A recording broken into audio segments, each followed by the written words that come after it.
One of the hardest things to go through as a trans person is a breakup.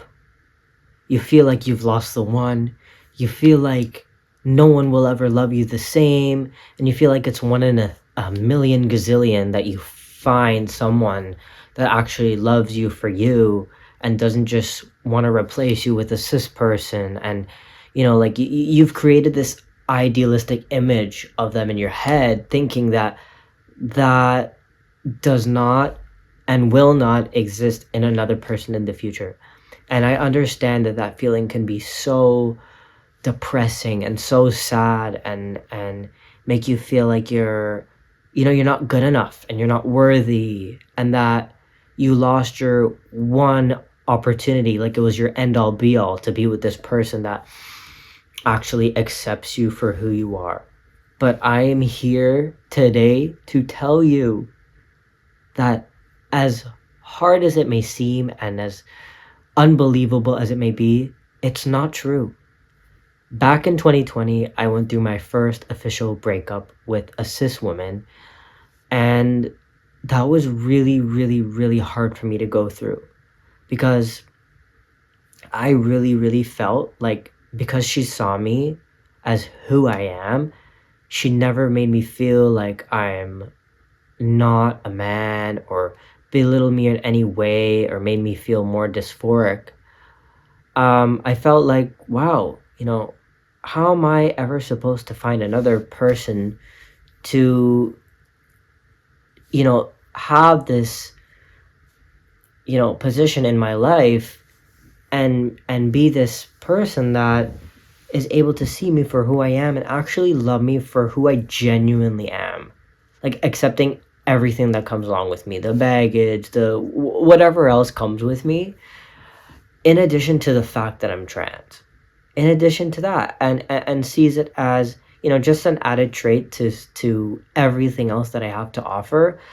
And I felt like my life was over. I felt like I was never ever going to find someone else. I felt like, this was my one opportunity. And keep in mind, in 2020 I was like 18, so I was also a lot younger too.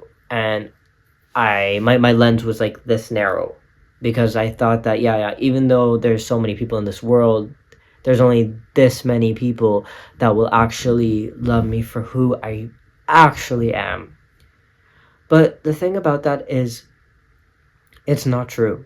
See, right now, I'm in a relationship, and I have been for over 3 years now, and I'm with a cis woman, and this cis woman actually loves me and sees me for who I am.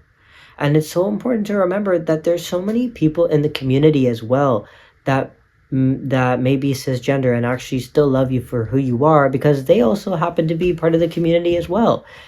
She's bisexual, um, and she really understands me on a deeper level than a lot of other cis people would, because she's queer herself.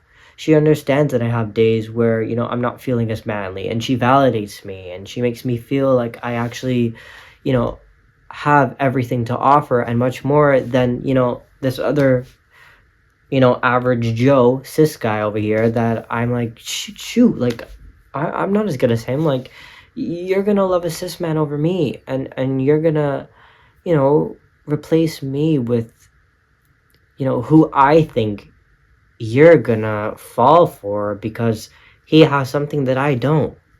And that's always, in fact, you know what? That's still my biggest fear. But guess what?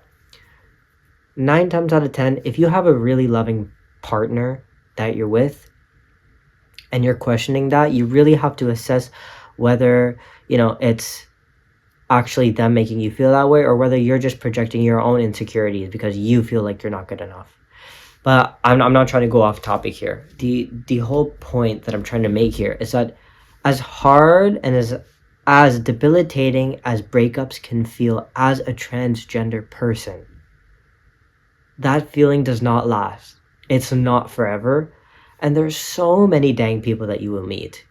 There's so many that you come across, And the more you come to terms with yourself and loving yourself as well, it's so much easier to attract that energy. Like if you believe that, you know, you're a guy, you're trans, you're confident in yourself, and people see that confidence in yourself. You know, you have your shoulders back and you're smiling and you're, you know, holding eye contact with people, then you will have no problem finding that person for you that will accept every single thing you have to offer, the good and the bad.